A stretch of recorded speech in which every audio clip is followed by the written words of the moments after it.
வணக்கம் நேயர்களே.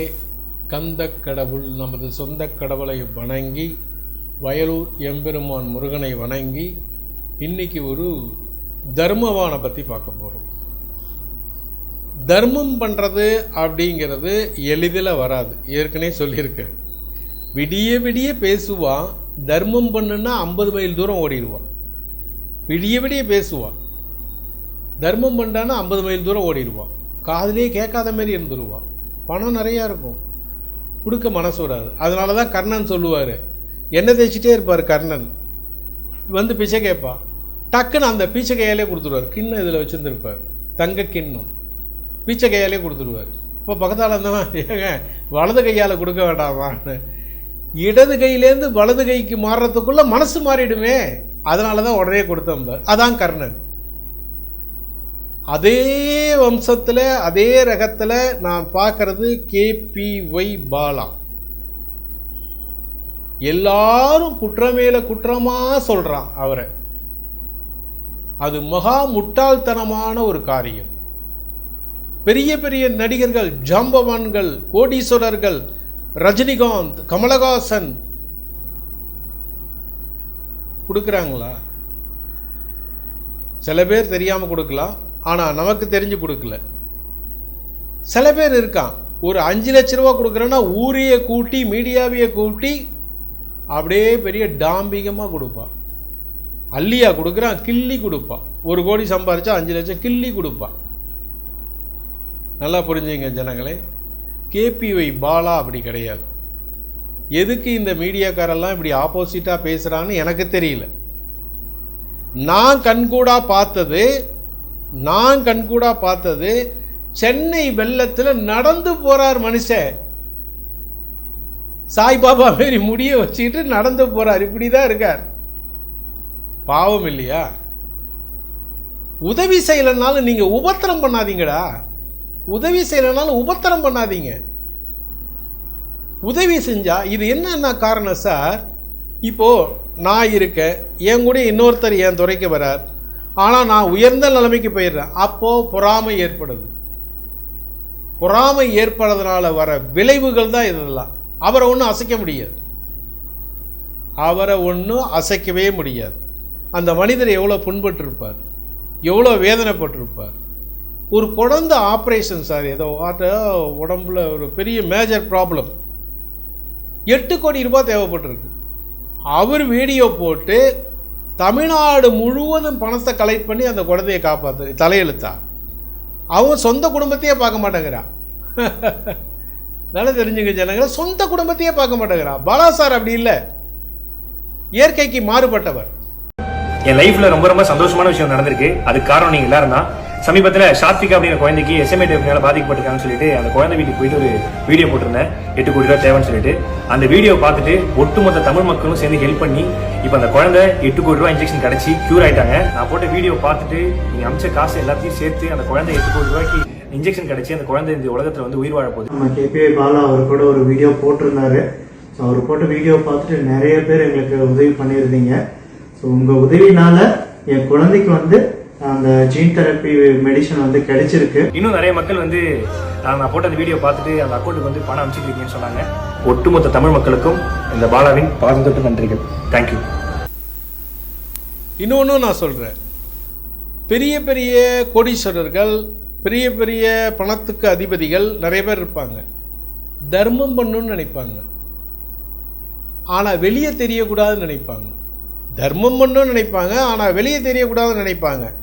அப்படிப்பட்ட ஜாம்பவான்கள் ஏன் பாலாவை யூஸ் பண்ணக்கூடாது? ஏன்னா அரசியல் கட்சிக்கு ஒரு தொகுதிக்கு செலவுக்கு 5 கோடி கொடுத்தான்னா 50 லட்சத்தை செலவு பண்ணிட்டு 4.5 கோடி அமைக்கிறான். 5 லட்சம் கொடுத்தா 50 லட்சத்தை செலவு பண்ணிட்டு 4.5 கோடி அமைக்கிறான். அப்போது பெரிய பெரிய ஜாம்பவான்கள் ஒரு நேர்மையான ஆள் வேணும்னு நினைக்கிறாங்க. அதான் லாகவா லாரன்ஸ் முதல்ல இருந்தார். பணமே வேணான்ட்டார். ஏன்னா உலகம் பூரா உள்ள தமிழம் பூரா அனுப்புகிறான் பணத்தை. ஏன்னா நேர்மையான ஆள் வாங்கி கொடுக்குறாரு. தர்மம் தழைத்தாதானே மழை பெய்யும், வெயில் அடிக்கும், எல்லாம் இருக்கும்.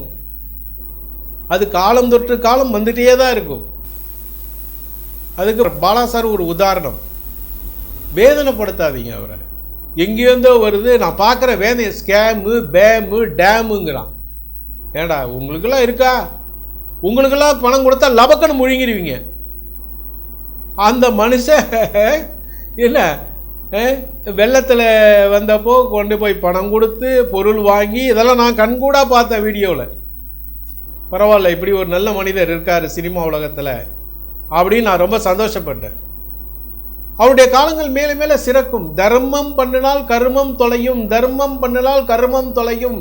நல்லா எழுதி வச்சுங்க. தர்மம் பண்ணால் கர்மம் தொலையுண்டா, மாற்றமே இல்லை. உன்னுடைய கர்மத்தை குறைக்கிறது தர்மம் மட்டும்தான், வேற ஏதாவது முறையாது. நீ பூஜை பண்ணலாம், மணி அடிக்கலாம், எல்லாம் பண்ணலாம்,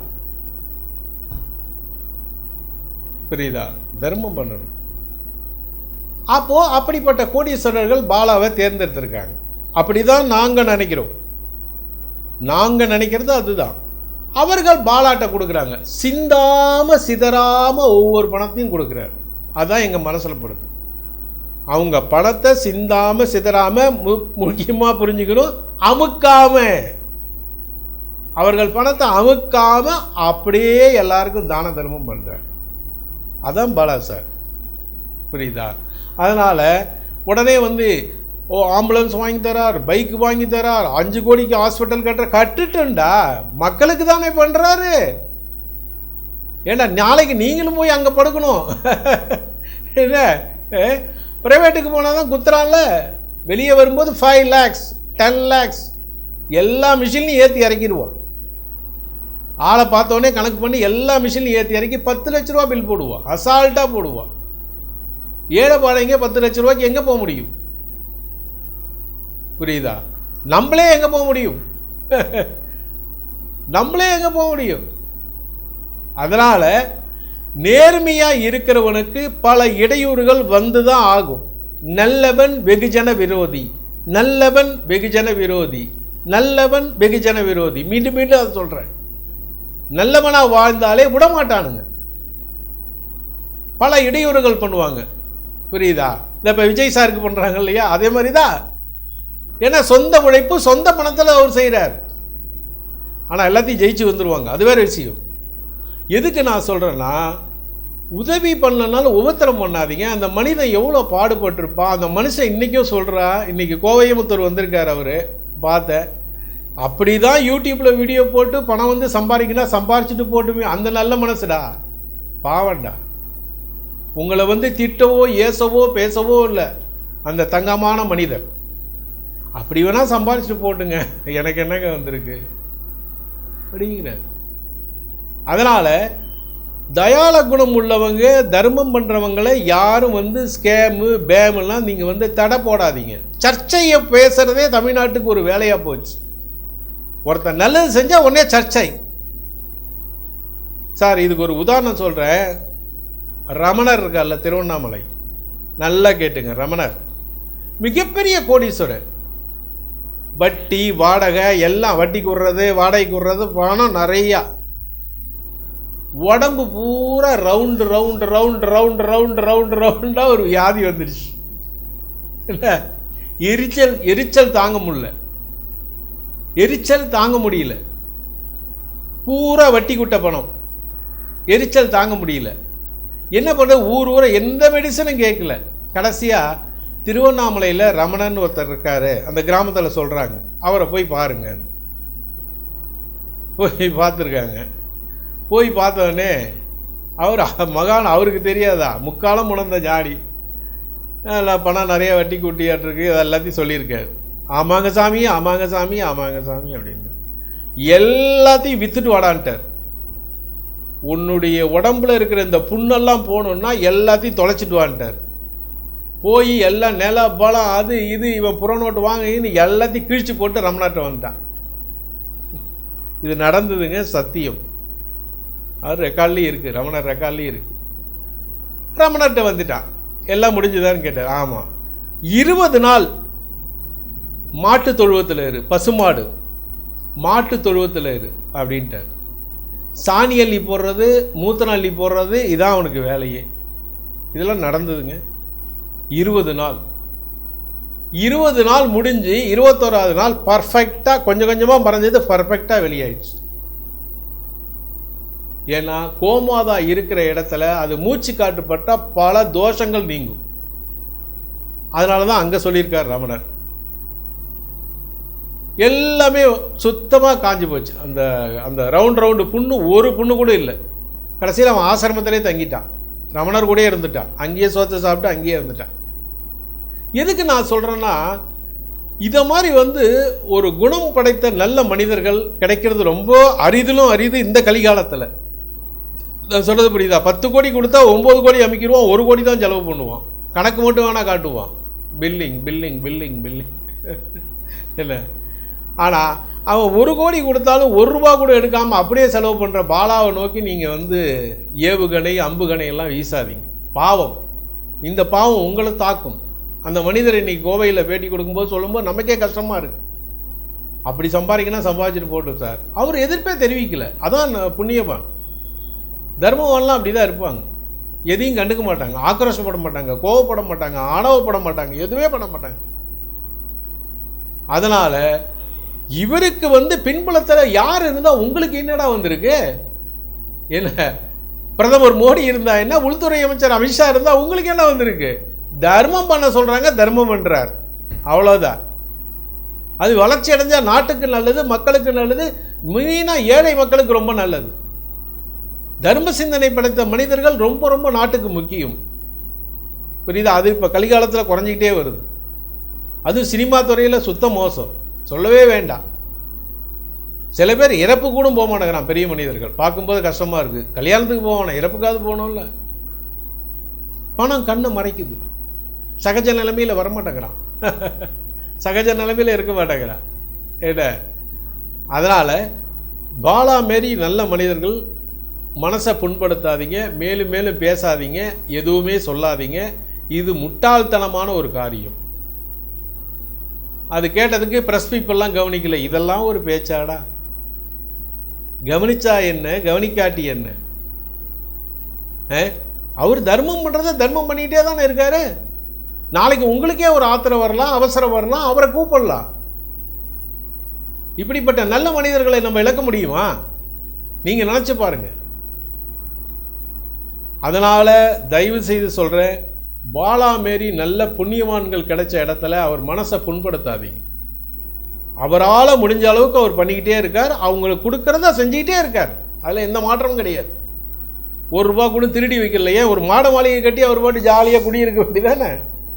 ஏசி ரூம் போட்டு என்ன இருக்க வேண்டியதானே? அவர் BMW கார் வாங்கி வச்சுக்க வேண்டியதானே? ஏன் வச்சுக்கல? விரும்ப மாட்டான்யா, அதெல்லாம் விரும்ப மாட்டான். அதனால் நல்ல உள்ள மனிதர்கள்லாம் இப்படி தான் இருப்பாங்க. கடைசியில் சாப்பிட்ற வரைக்கும் அப்படி தான் இருப்பாங்க. ஆனால் பகவான் அவங்களுக்கு அருள் புரிஞ்சிட்டே தான் இருப்பார். புரியுதா? ஏன்னா நல்லவர்களை நோக்கி இந்த சூரிய கண்ணாடியில் வச்சு பஞ்சு மூட்டையை காமிச்சிங்கன்னா பஞ்சு எரியிற மாதிரி குமிஞ்சு வரும் அருள் அவங்களுக்கு. சரியா? ஓகே நேயர்களே, மீண்டும் மீண்டும் சொல்கிறோம், பாலா மாரி கர்ணனுக்கு நிகரான ஒரு மனிதர் தான் நம்ம நினைக்க முடியும். ஏன்னா இந்த கலிகாலத்தில் அப்படி தான் சொல்ல முடியும். ஏன்னா டபக்குன்னு அமைக்கிடுவான். 9 கோடி கொடுத்தா 10 கோடி கொடுத்தா 9 கோடியை வச்சுட்டு 1 கோடி தான் செலவு பண்ணுவான். ஆனால் அப்படி இல்லை. நல்ல மனிதர்களை இழக்கக்கூடாது என்பதை விட அவரை புண்படுத்தக்கூடாது. நல்ல மனிதர், நல்ல மனசுக்காரர். அதனால் எதிரொரு காலங்களில் இந்த சர்ச்சையை உண்டு பண்ணாதீங்க. கெட்டவன் பேரில் சர்ச்சையை உண்டு பண்ணிங்கன்னா பரவாயில்லையே, அதை ஆதரிக்கலாம். நல்லவர்கள் பேரில் அம்புகணை மாரி ஏவுகணையை வீசினீங்கன்னா அந்த யூடியூப் இருக்குன்ட்டு எல்லாம் பெரிய பாவம் இல்லையா? பாவத்துக்கு அப்புறம் தண்டனை வரும் இல்லையா? தண்டனை உண்டு இல்லை. அதனால் அதில் சிக்கிக்காமல் பார்த்துங்க. ஓகே நேயர்களே, மீண்டும் நாம் கோவை டிவி சார்பாக பாலாவுக்கு ஒரு ஆதரவு தெரிவிக்கிறோம். நன்றி, வணக்கம், வாழ்க பாலா. சித்தரின் மெய்சிலுக்கும் அனுபவங்கள் என்று முன்னரே கூறியிருந்தோம் அல்லவா? அந்த உண்மையை உங்களுக்கு சொல்ல வேண்டாமா? அந்த சித்தர் நேரடியாக அந்த அம்மனுக்கு அபிஷேகம் செய்யும் போது அந்த அம்பாள் பாம்பு ரூபத்தில் எழுந்தருளி இருக்கிறாள். அந்த காட்சிகளை இப்போது நீங்கள் பார்த்து கொண்டிருக்கிறீர்கள். அந்த பாம்பு ரூபத்தில் எழுந்திருக்கும் அம்பாளை இந்த சித்தர் பாலால் அபிஷேகம் பண்ணுகிறார், சந்தனத்தால் அபிஷேகம் பண்ணுகிறார். என்னதான் ஜீவன் இருந்தாலும் ஐந்தறிவு படைத்த ஜீவன், தெய்வத்தினுடைய பாம்பு இல்லை என்றால் யாராயிருந்தாலும் தீண்டும். ஆனால் கடவுளின் அருள் பெற்ற இந்த சித்தர் அந்த பாம்புக்கு அபிஷேகம் பண்ணும் போது எந்தவித மறுப்பும் அது தெரிவிக்கவில்லை. சில நேரம் மஞ்சள் தண்ணி எடுத்து அது வாயிலே போடுறார். இதெல்லாம் பார்க்க ரொம்ப மெய்சிலிருக்கும் அனுபவமா இருக்கு.